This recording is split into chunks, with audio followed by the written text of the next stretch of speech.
and that's the Washington, D.C. region.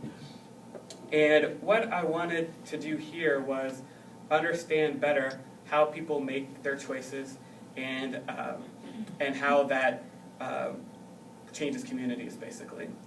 So here's the Washington, D.C. region, and what I really focused on were the two Maryland suburban counties, Montgomery and Prince George's, and talked to people that had moved to that county, all African Americans, at different points in the past.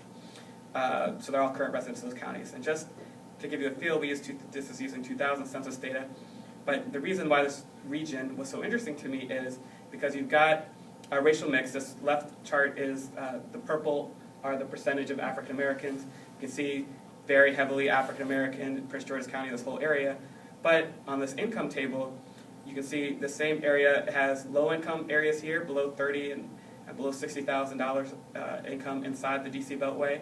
But also some of these communities outside have $120,000 median incomes. Again, these are 2000 numbers. So it's got a microcosm. And then you've got Montgomery County, you've got majority white areas, as you can see from the light colors here, but also very high and kind of medium income areas as well. So what you've got here is a unique mix of, or not quite unique anymore, but a mix of racial distributions and income distributions. There's high income black neighborhoods, low income black neighborhoods, high income majority white neighborhoods, low income or medium income majority white neighborhoods. And so the questions then became, well, let's find out why people are moving to where they're moving. And here's what we came up with. You have a few graduate students here, so when you have to come up with a theoretical framework for your dissertation, this is one way to look. It could look. And so basically what we have here is the decision-making process, how people end up in the homes they end up in, the neighborhood choices they make. So on this top left here, general preferences. These are the types of things that we study in our real estate books all the time. We've got value or price of the house relative to other priced homes, cleanliness of house and neighborhood, safety, amenities like transportation or schools, good schools, shopping, etc. Those are there.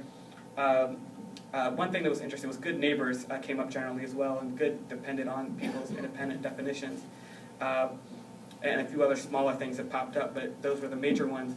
But one thing that I found out that was very important in defining people's preferences was this box here on the lower left-hand side here. There's preferences for what I call racial and cultural amenities. And these are things like churches. I mentioned churches before, and I think our second speaker is going to talk about churches in Southern California a little bit. So those were a key element for some people for bringing them in a community, and especially for older, for the 65-plus group, for staying in your neighborhood, that this is where my church is, this is where my community is, and I feel attached to that. Again, things like having barber shops and the like, black bookstores and the like, they played some role as well. The sense of community that came from this, Prince George's County being the first majority African-American middle-class county, came up often when talking with folks from that area, that a lot of folks moved there from the South because they actually liked being a part of that social experiment. They liked it, despite the fact that their neighborhood might lack some of these other general amenities. That really was weighed heavily for some of them. Again, political incorporation tied to that having black leadership was something that was of importance to a smaller subset. And some people have specific preferences for integration. Those they wanted their kids to grow up in a certain type of neighborhood, that they wanted either good role models in their neighborhood. I wanted role models that look like my daughter, kind of thing. And so that was a reason to stay in that neighborhood.